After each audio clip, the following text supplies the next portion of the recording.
우리는 인생을 여행에 자주 비유합니다. 길을 따라 걷다 보면 어느 순간 예상치 못한 방향 전환이 찾아옵니다. 우리 인생에 있어서도 마찬가지죠. 터닝 포인트가 있습니다. 때로는 길을 잃고 헤매는 위기 속에서 누군가의 따뜻한 도움을 받았을 때 터닝 포인트가 일어나기도 합니다. 그리고 때로는 홀로 남겨진 고요한 시간 속에서 자신을 돌아보게 됩니다. 또 어떤 때는 예상하지 못한 만남을 통해서 전혀 새로운 시야가 열리기도 합니다. 그리고 광활한 자연 앞에서 인생의 자금을 느끼고 삶의 본질을 묻기도 하죠. 스스로에게 삶의 본질을 묻기도 한다는 거예요. 또는 계획과는 전혀 다른 길을 걷게 되었지만 그 길 끝에서 이거였구나 라고 인도하심을 깨닫게 될 때가 있습니다. 오늘 본문은 야곱이 이스라엘로 변화되는 여정을 담고 있습니다. 그 여정은 마하나임에서 분이엘까지 한 사람의 인생을 뒤바꾸는 길이었습니다. 오늘 본문은 바로 그 전환점에 선 사람 야곱의 이야기입니다. 야곱의 여정은 하나님의 뜻을 기다리지 못한 인간의 불완전함과 그 가운데에서 포기하지 않으시는 하나님의 은혜를 보여주고 있습니다. 하나님께서는 태중에 에서와 야곱에게 큰 자가 어린 자를 섬기리라 라고 말씀하셨다는 거예요. 애언의 말씀을 하셨습니다. 그런데 야곱은 하나님의 때를 기다리지 않고 욕심으로 형 에서를 속였습니다. 장자의 권리와 축복을 뺏어버렸다는 거예요. 결국 형의 분노를 피해서 외삼촌 라반의 집으로 도망쳤습니다. 그곳에서 오랜 세월을 보내야 했다는 거죠. 그런데 하나님의 은혜로 야곱은 많은 재산을 얻게 됐습니다. 그리고 고향으로 돌아오게 되었습니다. 그 길은 그런데 순탄치 않았습니다. 라반과의 관계에서도 속임과 갈등이 이어졌고 결국 둘은 돌 무더기를 경계 삼아서 서로 침범하지 않기로 하였습니다. 이 말은 곧 야곱에게는 돌아갈 과거가 없다는 거예요. 이제 물러설 곳이 없다는 뜻이었습니다. 이 상황을 사자성어로 말하면 진퇴양난이라고 하죠. 돌아갈 과거는 닫혔고 앞에는 반드시 마주해야 할 형 에서가 있었습니다. 인간적인 계산도 빠져나갈 여지도 없는 맞다른 상황이었습니다. 이제 야곱은 결단해야 됐다는 거죠. 그는 오직 하나님의 도우심만을 의지하는 믿음의 자리로 내몰리게 되었습니다. 하지만 눈앞의 현실은 여전히 두렵고 거대한 장벽이 서 있었습니다. 그거는 분노에 가득 찬 에서가 있었다는 거죠. 한때 그 두려움을 피해서 라반의 집으로 도망쳤던 야곱은 이제 더 이상 피할 곳도 없었습니다. 도망치던 인생에서 마주서는 인생으로 야곱은 인생의 결정적인 전환점을 맞이하고 있었다는 거예요. 이것은 단지 야곱만의 이야기가 아닙니다. 우리가 인생을 살아가면 언젠가는 반드시 직면해야 할 문제를 만나게 된다는 것입니다. 하나쯤은 만나게 된다는 거죠. 우리가 지은 죄나 과거의 잘못을 외면한다고 해서 해결되지 않습니다. 아무리 두렵고 피하고 싶어도 그것을 마주할 때 비로소 진정한 회복이 시작된다는 거죠. 마주해야 될 것은 마주해야 된다는 거예요. 과거의 문제는 직면할 때에만 풀릴 수 있습니다. 피하면 또다시 도망쳐야 하고 결국 그 문제는 끝내 우리의 삶을 따라다니게 됩니다. 아무리 위치를 바꾼다 할지라도 그 문제는 따라오게 돼 있다는 거예요. 그러므로 하나님 앞에서 또 사람 앞에서 우리는 진실하게 직면해야 된다는 거예요. 그때부터 진정한 변화가 시작된다는 것입니다. 그런데 바로 그때 두려움에 가득 차 있는 야곱에게 놀라운 일이 일어납니다. 그가 길을 가던 중에 하나님의 사자를 만나게 된 거예요.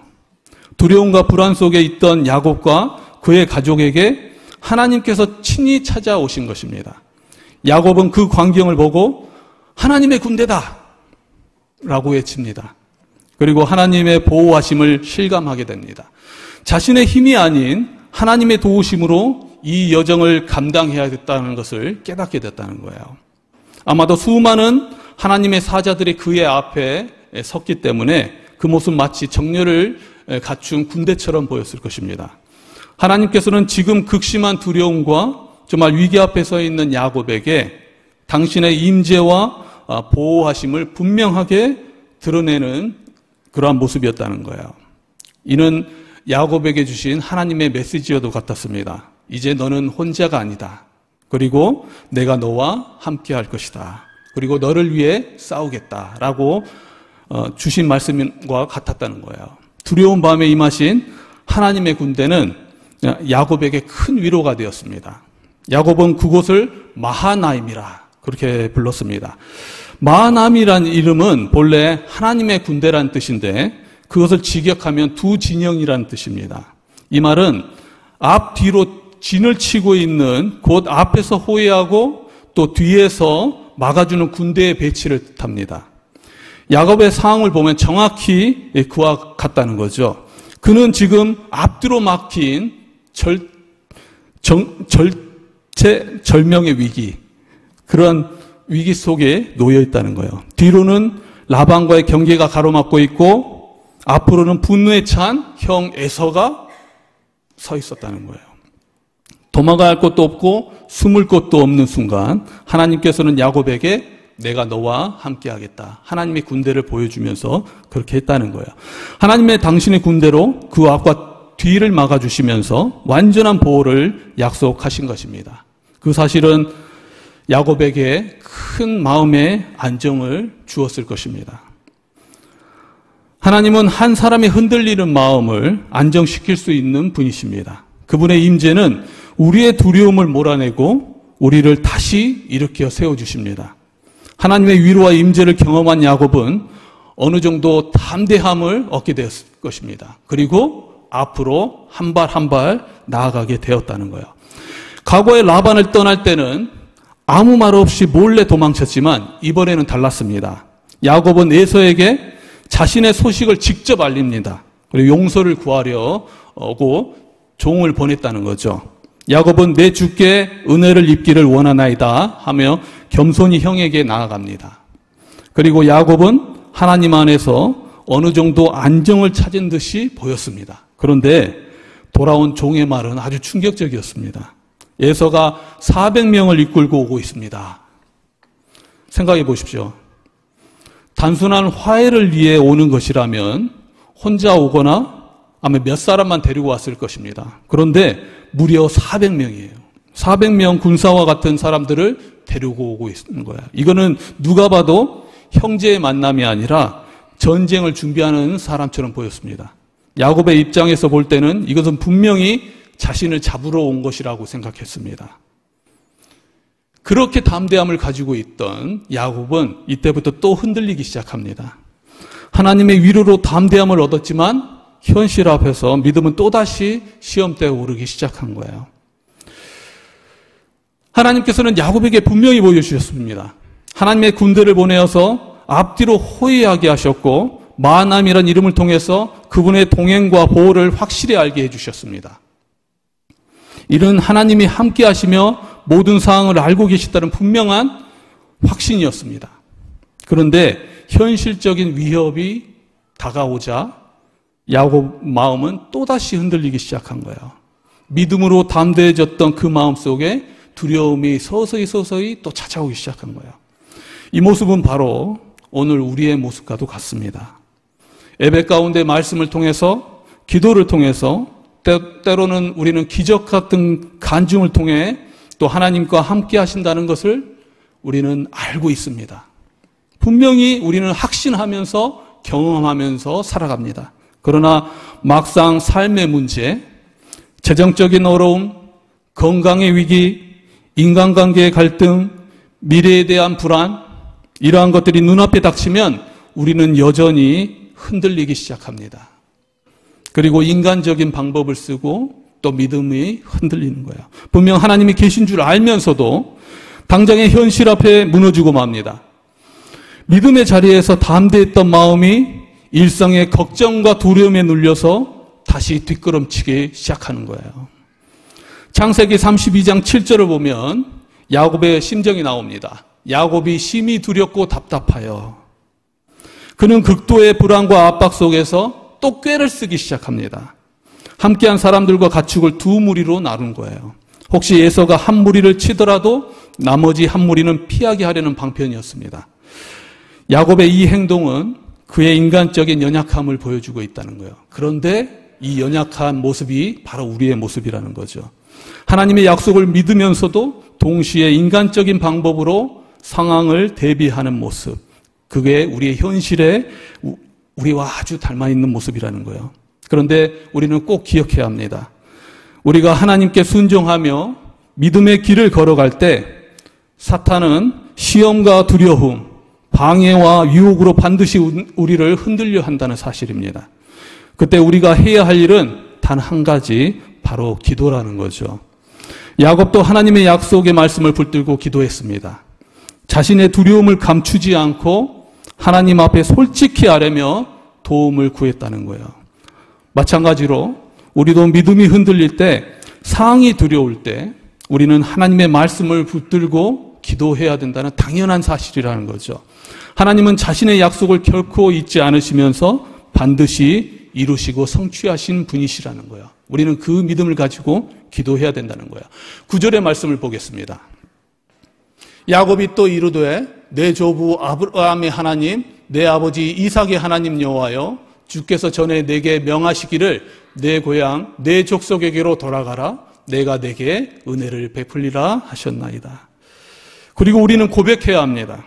하나님 앞에서 하나님의 위대하심과 또 하나님의 살아계심을, 그리고 전지전능하심을 인정하고 동시에 자신의 연약함과 부족함을 솔직하게 나아가야 합니다.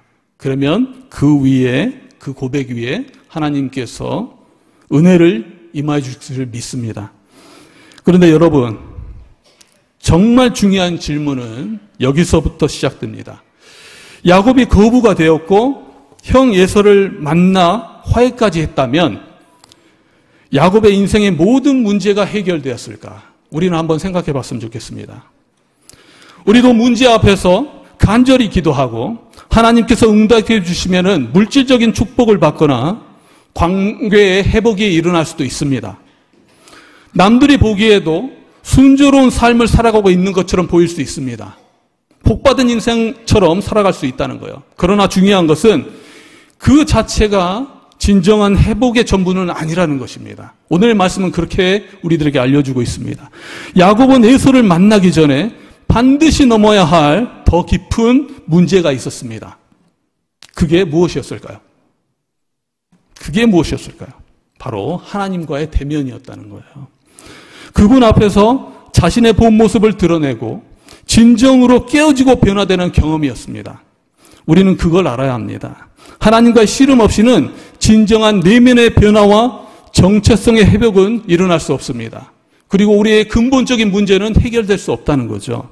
평화, 축복, 화해와 성공, 그것을 넘어서는 더 근본적인 변화, 곧 하나님과의 만남 속에서 나 자신이 바뀌는 일이 먼저 이루어져야 한다는 것입니다.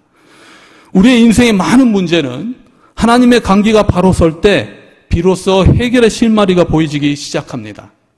야곱에게 있어서 에서는 단순히 갈등을 일으키는 형이 아니었다는 거예요. 그는 오히려 하나님께서 야곱을 만나시기 위해 사용하신 도구에 불과했다는 것입니다. 하나님은 때로 우리를 두렵고 답답한 상황으로 이끄심으로써 우리가 하나님을 더 깊이 찾게 도와주십니다. 그 목적은 단순히 문제를 일으키시려는 것이 아니라 그 문제를 통해서 우리와 직접 대면하시기 위함이라는 것입니다. 그러므로 아무리 두렵고 정말 피하고 싶은 상황일지라도 그 순간이 바로 하나님을 만나는 자리임을 잊지 말아야 합니다. 하나님은 때로는 고난을 통해서 우리가 하나님을 만날 수 있는, 정말 직면할 수 있는 순간을 만들어 주신다는 거예요. 그때는 우리는 하나님을 대면해야 된다는 것입니다. 피하면 안 된다는 거예요. 하나님을 대면할 때 비로소 우리 인생의 뿌리 깊은 문제들이 풀리기 시작합니다. 하나님의 부르심은 단지 눈앞의 문제 해결에 그치지 않습니다. 그것은 우리 존재의 정체성을 바로 세우는 일이고 두렵더라도 하나님과 직접 만나야 한다는 거예요. 그 만남 속에서 우리는 자신의 죄를 철저히 회개해야 한다면 회개해야 하고 이전의 나를 벗어버려야 한다는 거예요. 새로운 삶을 향한 결단을 내리게 돼야 된다는 거죠. 그것이 진정한 복이고 야곱이 이스라엘이 된 이유입니다. 야곱은 가족과 소유를 먼저 보내고 홀로 남습니다. 그리고 고독의 시간을 보내기 시작하는 거예요. 왜냐하면 자신이 하나님과 직면해야 된다는 것을 알았기 때문이에요. 그 밤은 고독과 두려움의 밤이었습니다. 바로 다음 날이면 형 에서와 마주해야 하고 어쩌면은 그동안 쌓아놓았던 모든 그 재산들을 위협받을 수 있는 순간이었기 때문입니다. 그러나 바로 그 밤 하나님께서 야곱을 찾아오시는 거죠. 하나님은 우리가 외롭고 무너질 것 같은 상황에서 가장 깊은 밤에 찾아오십니다. 그리고 그분은 대화가 아닌 씨름으로 야곱을 만나십니다. 왜 씨름이었을까요? 야곱이 평생 붙잡고 살아왔던 자기 의지, 자기 꾀, 자기 방식과 싸우게 하시기 위함이었습니다. 이 밤은 단지 에서를 피하기 위한 밤이 아니라 하나님께서 야곱을 변화시키기 위한 그러한 밤이었다는 거예요. 이 한 장면 속에서 정말 야곱의 인생이 고스란히 담겨 있습니다. 평생 속임수로 살아왔던 야곱이었습니다. 그러나 이 밤에 어떤 꾀도 통하지 않습니다. 이제 야곱은 진짜 복의 근원이신 하나님을 붙잡아야만 살아갈 수 있다는 거예요. 하나님께서 바라신 것은 단순히 형 에서와의 갈등이나 물질적인 두려움을 해결하는 것이 아니었습니다. 야곱이 더 이상 과거의 야곱에 머무르지 않고 새로운 정체성인 이스라엘로 살아갈 것을 원하셨기 때문이에요. 야복강을 건넌 그는 단순한 이동이 아니라 홀로 남은 시간 속에서 정말 자신의 죄와 과거를 직면하도록 하나님께서는 그렇게 이끄셨다는 거예요. 인생의 전환점을 맞이할 수 있도록. 그래서는 그의 과거와 그의 약점들을 직면해야 했습니다. 그는 곧 하나님과 씨름하게 됩니다. 야곱이 먼저 도전한 것이 아니라 하나님께서 그를 찾아오셔서 깊은 영적의 씨름을 시작하셨습니다. 그는 단순한 육체적 충돌이 아니라 정체성과 믿음, 인간의 의지와 하나님 뜻 사이에서 벌어진 내면의 치열한 싸움을 하게 됐다는 거예요. 밤새도록 싸웠습니다. 그리고 쉽게 끝나지 않았습니다. 그런데 씨름을 하며 하나님 앞에서 야곱은 자신이 너무 초라한 존재라는 것, 그리고 무기력한 존재라는 것을 깨닫기 시작합니다. 그리고 이렇게 고백하죠. 당신이 내게 축복하지 아니하면 가게 하지 않겠습니다. 이는 곧 하나님의 축복 없이는 저는 더 이상 살 수 없습니다. 라는 절박한 외침이었습니다. 비록 밤은 깊어가고 싸움은 끝나지 않았지만 그는 하나님을 보내고 싶지 않았습니다. 절박했기 때문입니다. 이제야 그는 깨달았습니다. 자신이 붙들어야 할 것은 그동안 의지해왔던 꾀나 방법이 아니라 또 계산이나 가족이 아니라 오직 하나님 한 분뿐이라는 사실을 깨닫기 시작했다는 거예요. 그리고 하나님은 그걸 기다리셨습니다.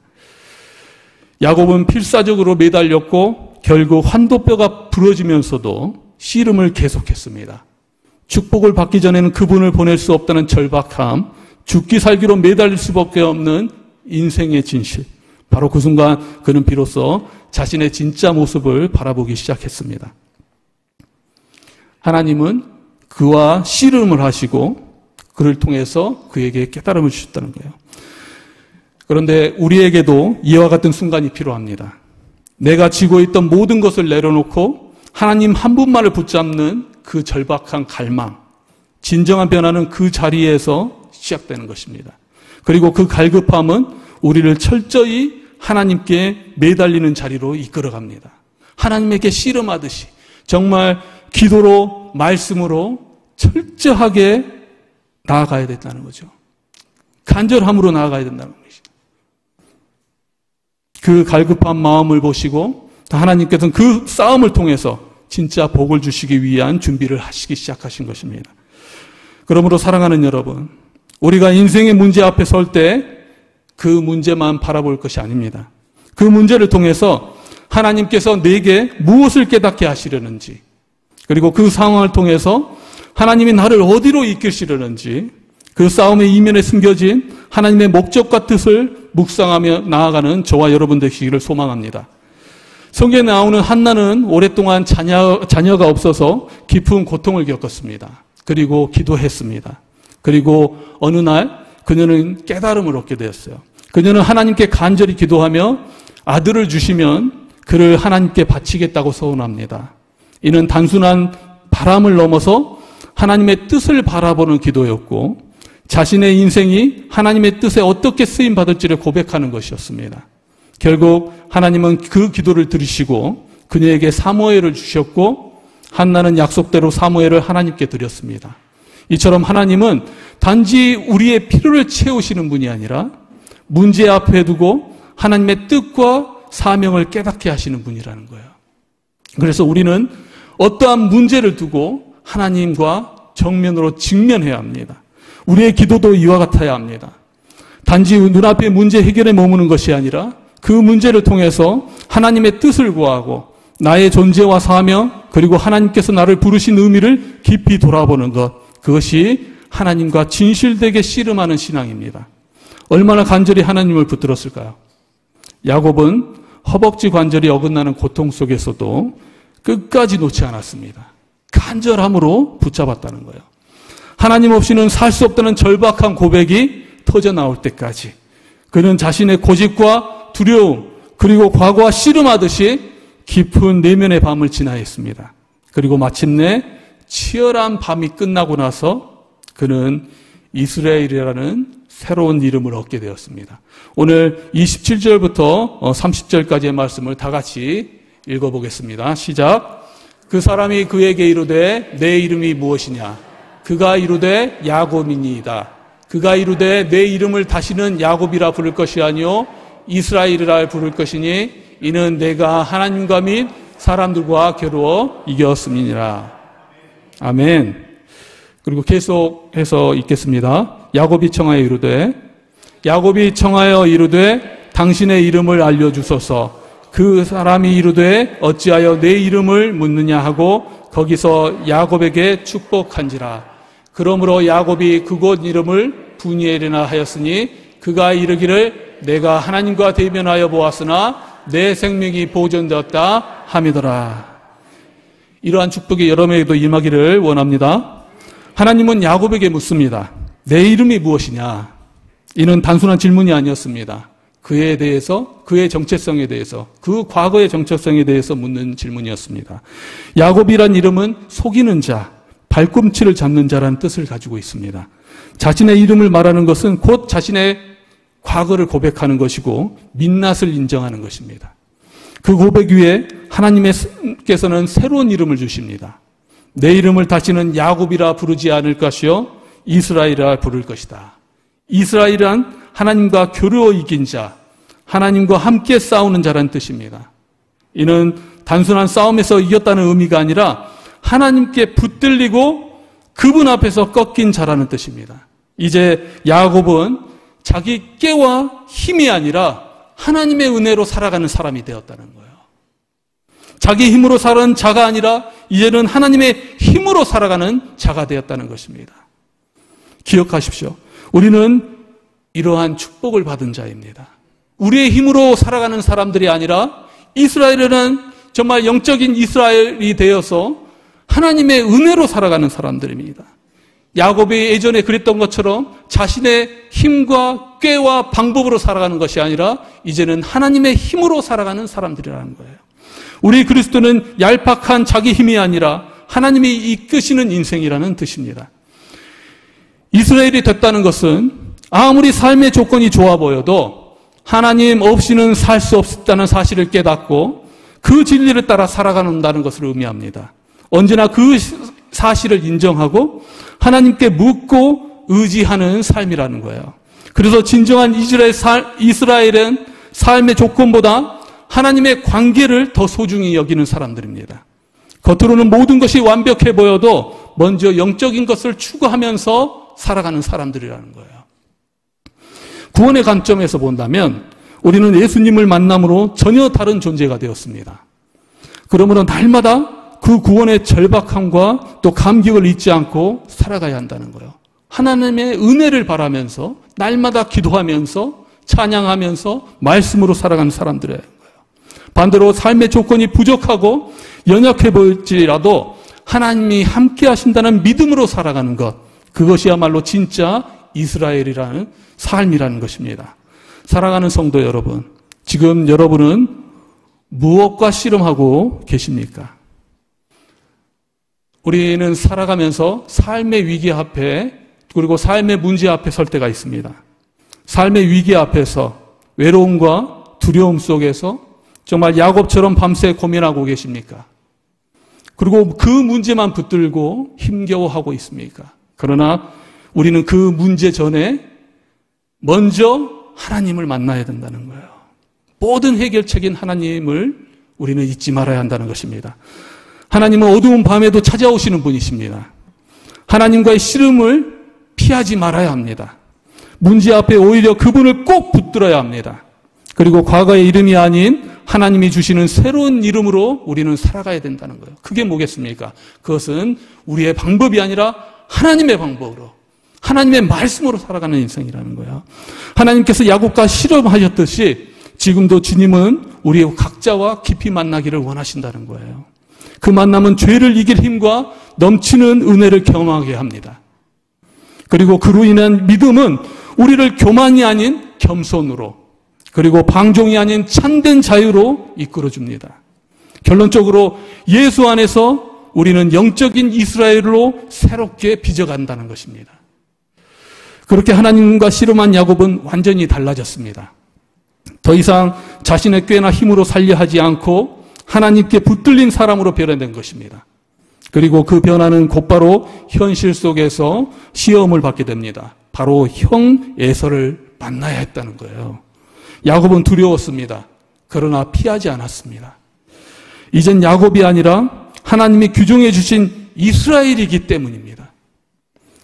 그런데 놀랍게도 분노로 가득 차 있을 줄 알았던 에서의 마음이 풀어졌고 야곱과 에서는 화해하게 됐다는 거예요. 할렐루야. 야곱이 변해둔 후 형 에서를 만난 것처럼 우리의 변화 또한 현실 속에서 시험을 받을 때가 있습니다. 우리가 야곱에서 이스라엘이 되었지만 현실은 각박하고 힘들다는 거예요. 그러나 은혜를 경험한 자들은 더 이상 도망치지 않습니다. 두려움 속에서도 믿음으로 나아갈 때 하나님은 놀라운 화해와 회복의 은혜를 주실 것을 믿습니다. 우리는 이제 옛 자아를 벗고 새로운 피조물로 주님의 이름으로 살아가야 합니다. 하나님은 여전히 우리와 함께 싸우시고 우리를 축복의 길로 인도하신다는 사실입니다. 그러므로 오늘도 그 문제보다 정말 예수님을 바라보시기 바랍니다. 겸손히 은혜 앞에 서시기 바랍니다. 그리고 문제를 만나기 전에 하나님과 먼저 씨름하는 우리가 모두 되시기를 바랍니다. 야곱이 이스라엘이 되기까지 마하나임에서 분이엘까지 여정은 하나님의 보호하심을 체험한 야곱이 자신의 두려움과 정체성을 직면하면서 가능했습니다. 우리는 피하지 말아야 합니다. 두려워하지 말아야 합니다. 그리고 그 이후로는 하나님과의 만남 속에서 완전된 야곱처럼 우리는 영적인 전환의 길을 걸어가야 합니다. 이스라엘로 걸어가야 된다는 거예요. 진정한 변화는 고통 없는 평탄한 삶이 아니라 고통이 있더라도 하나님을 만난 자리에서 일어나게 된다는 사실입니다. 우리는 그걸 기억해야 합니다. 야곱이 이스라엘이 되었던 것처럼 우리도 그 만남 속에서 또 새로운 존재로 다시 태어날 수 있습니다. 우리는 오늘 저녁에 그 이스라엘로 정말 하나님의 씨름의 밤을 지나서 하나님께 붙들린 인생으로 나아가는 저와 여러분 되시기를 주님의 이름으로 축원합니다.